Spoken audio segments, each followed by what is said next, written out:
What's up, y'all? It's Gabby and I'm back with another banger video. On this channel we talk about nursing, marriage, lifestyle, and now motherhood. um it's like 7 in the morning right now, so I'm trying to go ahead and do this video because I am 38 weeks now, and I don't want this baby to pop out and I not have done an update.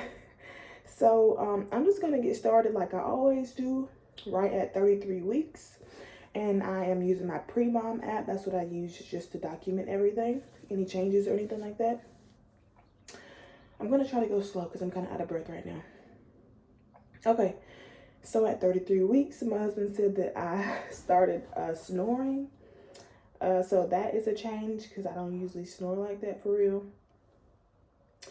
Also at 33 weeks, I started having Braxton Hicks. And it has been tight for me, like, so my belly will get tight, but it hasn't been painful.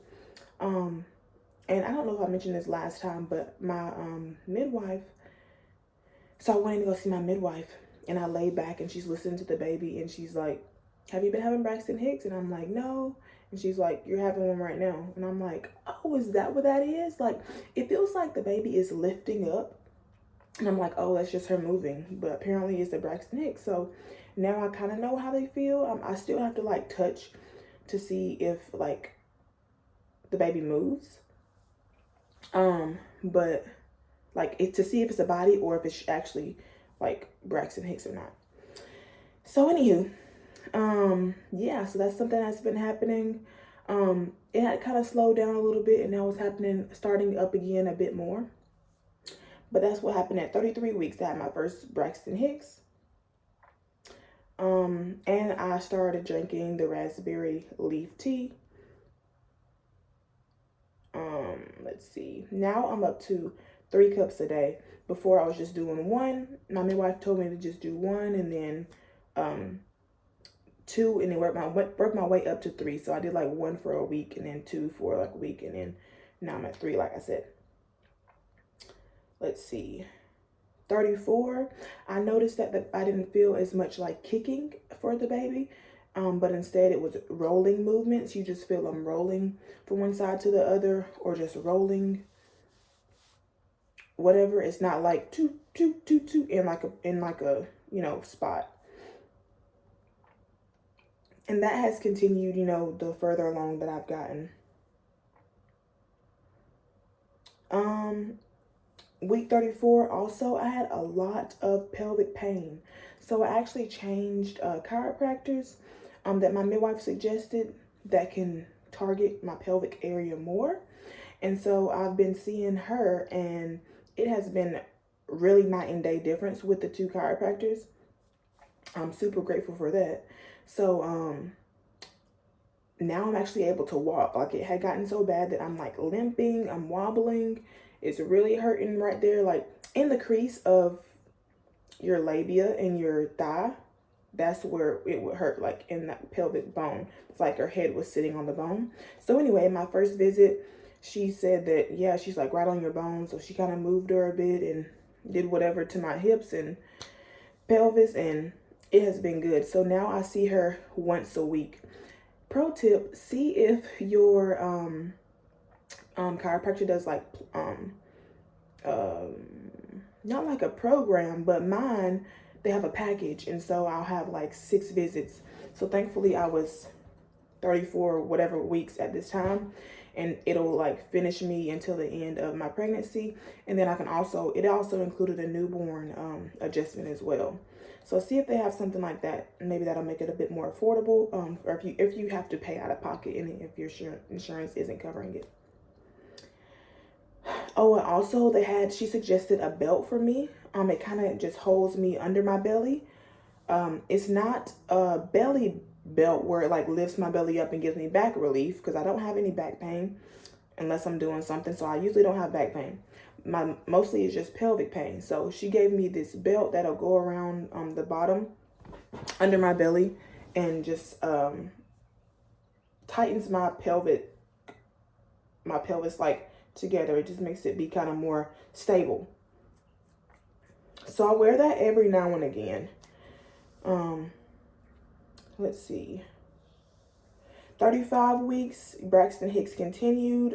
I noticed I was trying to like be sure of how it was and how it looked, and I noticed that my belly like would just change shape. Like it will be a square instead of round. It will be a square whenever I would have the Braxton Hicks. Also, I started to do the Primrose insert. So I got the Primrose capsules inserted at night, and I also started doing the mild circuit.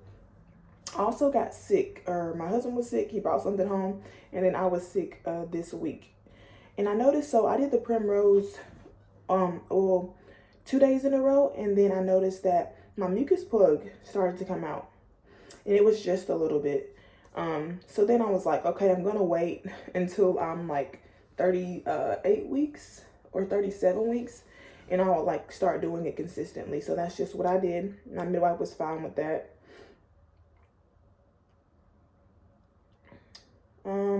Let's see. Nothing for week 36 and 37. Looks like everything is pretty much still the same. And then let me see. Oh, let me see if it was, I think it was last weekend.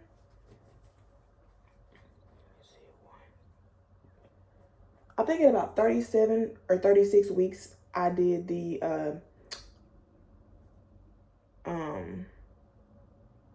swab that you do down there. You do it in your like vagina, perineum, and anus, just to make sure you don't need antibiotics upon delivery. It's like group B strep, group B, yeah, positive, group B testing. And so I was negative for that. So that was good. And then at that same appointment, and that appointment was at my house, and so she did blood work as well. And I think she got information from the baby to have the birth certificate as well. Let's see here. And now that puts us to week 38. So I am 38 weeks and 2 days currently. I noticed that the other day, I had nausea at night. And I'm like waking up now at least four times a night. I had been waking up a couple of times, maybe 2 times, and it's not to pee. It's like my hips hurt so bad in the bed, like laying on this hip, laying on that hip, laying on this hip. It was waking up to turn, and then it's like the bed is sucking me in. It's just so uncomfortable to sleep now. And the Braxton Hicks have continued. I had one actually at the chiropractor, and she was like, oh wow, that was a big one. And I kind of had to turn on my side. That's actually the first time that it hurt, and that was last week. So I was 37 weeks at that time. That I had there's a cat outside my window. I was 37 weeks at the time where it was like tight it was just tight, and I was like, oh crap. And I noticed that I get it like if I lay flat on my back. And actually I feel like I'm getting one right now, but if I lay flat on my back, then I'll get it. But other than that, I haven't had any cramping, any signs of labor at all. Like I said, I was sick a couple of weeks ago, and I kind of fell off of my workout train. So this week I started back, drinking more water, because my midwife said I should be drinking at least 120 ounces a day. And so I've been doing that a whole lot more. And then also working out. I'm on the treadmill now for 30 minutes, and I just go like, I think my incline was like at a 3, and my speed was at like a 3 or 2.5 or something like that. It wasn't too fast, just something to get my heart rate up and just to help with my endurance, because labor, it's going to be a marathon. So I am super excited for everything that is to come. We've pretty much gotten everything for the baby. There's like a couple that, like yesterday, we got an air humidifier. And then there's just like a couple of more things that I need, that I want to get. But baby pretty much has everything that they need. So yeah, that is the update for now. I'll give you a little belly shot. We do have some stretch marks here. This is my 38-week belly. And that is all for now. I will see y'all next time. Thank you so much for watching and keeping up. Hope y'all have an awesome day.